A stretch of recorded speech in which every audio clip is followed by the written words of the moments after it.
Antes del tiempo, antes de los reinos, antes de que el hombre creyera tener el control, ya estaba escrito el final. No como una historia para entretener, sino como una advertencia. Lo que estás a punto de ver no es una interpretación moderna, no es una fábula, no es ficción. Es una revelación, una visión entregada cuando el mundo no quiso escuchar y preservada para el momento exacto en que el hombre volvería a creer que no necesita a Dios. Este relato no fue dado para generar miedo, sino para despertar conciencia, porque el Apocalipsis no habla solo del fin del mundo, sino del fin de la soberbia, del juicio de la verdad y del destino eterno del alma humana.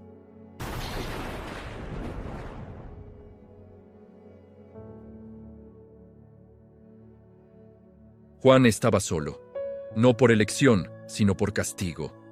Exiliado en la isla de Patmos, rodeado de mar, piedra y silencio. Roma creyó que, aislándolo, apagaría su voz, que alejándolo del mundo, terminaría su mensaje. Pero el poder del cielo no se encadena con hierro, ni se silencia con distancia. Patmos no era un refugio, era una prisión, un lugar donde los días pasaban lentos y las noches parecían eternas. Allí, Juan no esperaba visiones, no esperaba gloria, no esperaba revelaciones, esperaba el final. Pero fue precisamente en ese lugar, cuando todo parecía terminado, que el cielo decidió hablar. Yo estaba en el Espíritu en el día del Señor. No fue un sueño común, no fue una imaginación piadosa, fue una experiencia que rompió el velo entre lo visible y lo eterno. Y oí detrás de mí una gran voz, como de trompeta. No fue suave, no fue tranquilizadora, fue una voz que atravesó el alma, una voz que no pedía atención, la tomaba. Escribe en un libro lo que ves. Juan se dio vuelta, y lo que vio no fue al Jesús que había conocido caminando por Galilea, no fue al maestro que hablaba en parábolas, no fue al hombre cansado del camino. Vio a uno semejante al Hijo del Hombre, pero glorificado, vestido con una túnica que llegaba hasta los pies, ceñido con un cinto de oro. Su cabeza y sus cabellos eran blancos como la lana, blancos como la nieve. No por edad, sino por eternidad. Sus ojos eran como llama de fuego. No miraban el exterior, penetraban el corazón.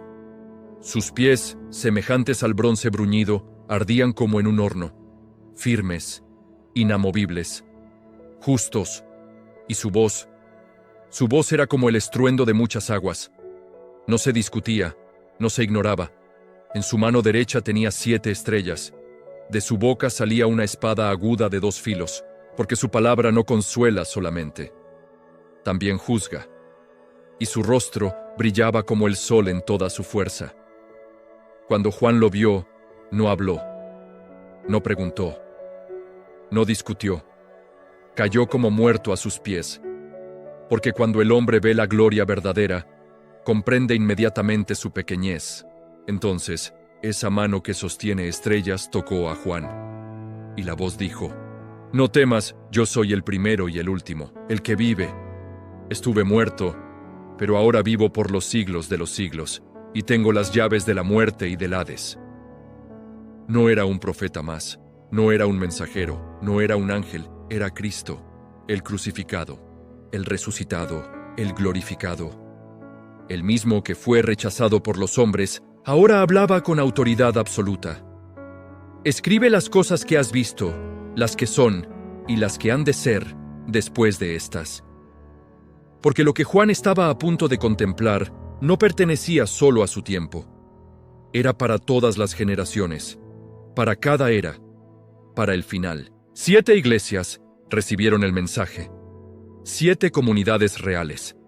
7 reflejos del corazón humano. A algunas se les habló de amor abandonado, a otras de miedo, a otras de falsa seguridad, a otras de tibieza. Porque el juicio no comienza con el mundo, sino con el pueblo que dice conocer a Dios. Cristo caminaba en medio de los candeleros, observaba, examinaba, conocía las obras. Nada estaba oculto, nada estaba disimulado. El que tenía oídos debía oír, porque el tiempo de fingir fe se estaba agotando. Juan creyó que la visión había alcanzado su punto máximo. Pero entonces, después de esto miré, y he aquí una puerta abierta en el cielo. Y la primera voz que oí, como de trompeta, me dijo: «Sube acá, y te mostraré las cosas que sucederán después de estas». En un instante, Juan fue llevado en espíritu. No caminó, no voló, fue trasladado, y vio un trono establecido en el cielo, y sobre el trono, uno sentado. No necesitaba descripción. Su presencia lo llenaba todo.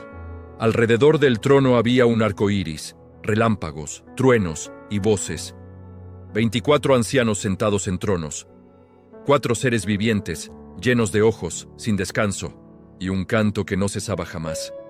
Santo, santo, santo es el Señor Dios Todopoderoso, el que era, el que es y el que ha de venir. El cielo no estaba en calma. Estaba en expectativa. Porque en la mano derecha del que estaba sentado en el trono había un libro. Un libro escrito por dentro y por fuera, sellado con 7 sellos. Y un ángel fuerte proclamaba a gran voz: «¿Quién es digno de abrir el libro y desatar sus sellos?». Hubo silencio. Nadie en el cielo, nadie en la tierra, nadie debajo de la tierra. Juan lloró, porque si el libro no se abría, la historia quedaba inconclusa. La injusticia sin respuesta. El mal sin juicio. Pero uno de los ancianos dijo: «No llores. El león de la tribu de Judá, la raíz de David, ha vencido». Juan miró, y no vio un león. Vio un cordero, como inmolado, de pie. Las marcas del sacrificio seguían visibles porque la victoria no borró el precio. Y cuando el cordero tomó el libro, el cielo entero cayó en adoración. Porque el que fue sacrificado era digno, digno de abrir el libro, digno de ejecutar el juicio, digno de revelar el destino del mundo. El cielo contuvo la respiración, porque cuando el primer sello fuera roto, nada volvería a ser igual. El silencio llenó el cielo. No era paz, era expectativa. Toda la creación parecía contener la respiración mientras el Cordero sostenía el libro sellado desde antes del tiempo. 7 sellos. 7 decisiones irreversibles que cambiarían el destino del mundo. Cuando el Cordero rompió el primer sello, una voz tronó como un relámpago a través de la inmensidad celestial. «Ven». Juan miró, y ante sus ojos apareció un caballo blanco. Su jinete portaba un arco, pero curiosamente no llevaba flechas. Se le entregó una corona y salió venciendo. Y para vencer, no era paz verdadera lo que traía, era una conquista sutil, un engaño disfrazado de autoridad.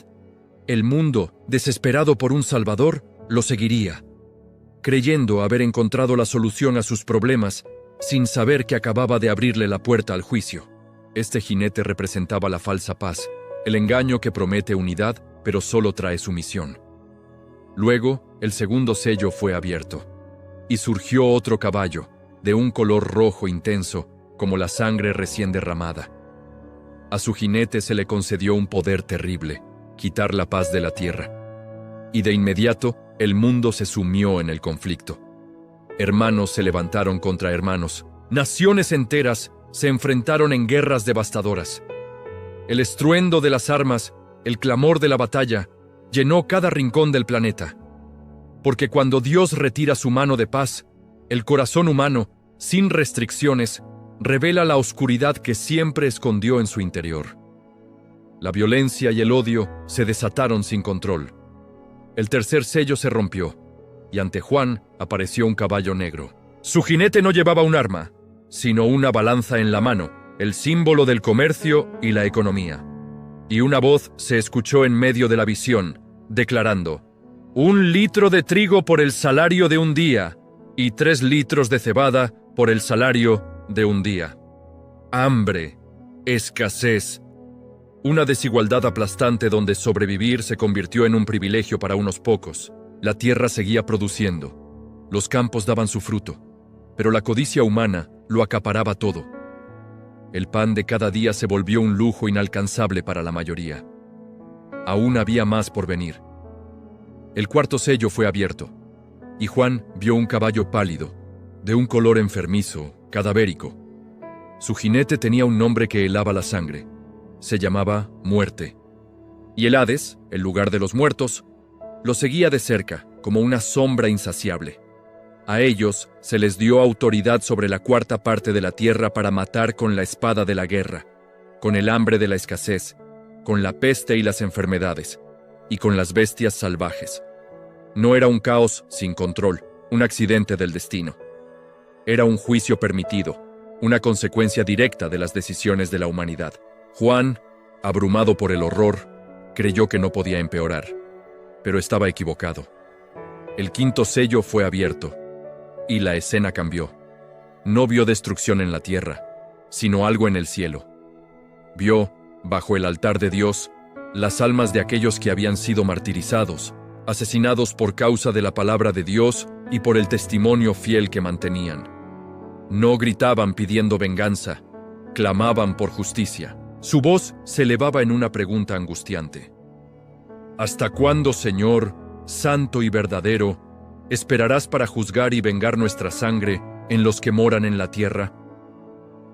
Se les dio a cada uno vestiduras blancas, símbolo de su pureza y victoria, y se les dijo que esperaran un poco más, porque el número de sus hermanos que también debían ser martirizados aún no estaba completo. El cielo seguía en un silencio tenso. Entonces, el sexto sello fue abierto, y la creación misma se convulsionó. La tierra tembló con una violencia nunca antes vista. El sol se oscureció, volviéndose negro como tela de luto. La luna entera se tiñó de rojo, como sangre. Las estrellas, esos gigantescos faros celestiales, cayeron del cielo como higos que caen de la higuera cuando es sacudida por un fuerte viento. Los montes y las islas fueron removidos de sus lugares. Y en medio de este cataclismo cósmico, la humanidad reaccionó. Reyes, generales, los ricos, los poderosos, y también los esclavos y los hombres libres, todos corrieron a esconderse en las cuevas y entre las peñas de las montañas. Pero no se escondían del desastre natural, se escondían de una presencia. Gritaban a las montañas y a las rocas: «Caigan sobre nosotros y escóndannos del rostro de aquel que está sentado en el trono y de la ira del Cordero». Porque habían descubierto demasiado tarde que el juicio que tanto temían no venía del infierno, sino directamente del trono del cielo. Juan observaba todo, con el corazón temblando en su pecho. Parecía el fin absoluto, pero justo antes del último sello, algo inesperado ocurrió. Una pausa en la devastación. Ángeles aparecieron, deteniendo los vientos de la destrucción.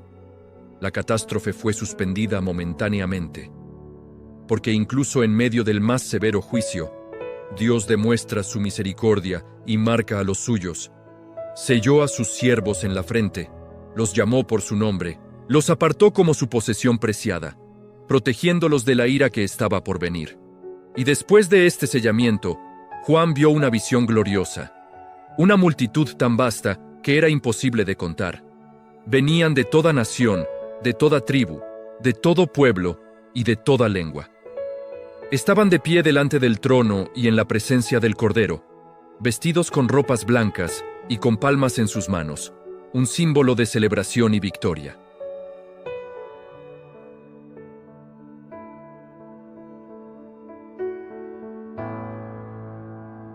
Y habían vencido, habían lavado sus ropas y las habían emblanquecido en la sangre del Cordero. El cielo, que había estallado en alabanza con la visión de la multitud redimida, volvió a callar. Una quietud profunda y solemne se apoderó de todo. Entonces, el séptimo y último sello fue abierto, y hubo silencio en el cielo. Un silencio que duró como por media hora. No hubo canto, no hubo voz, no hubo movimiento.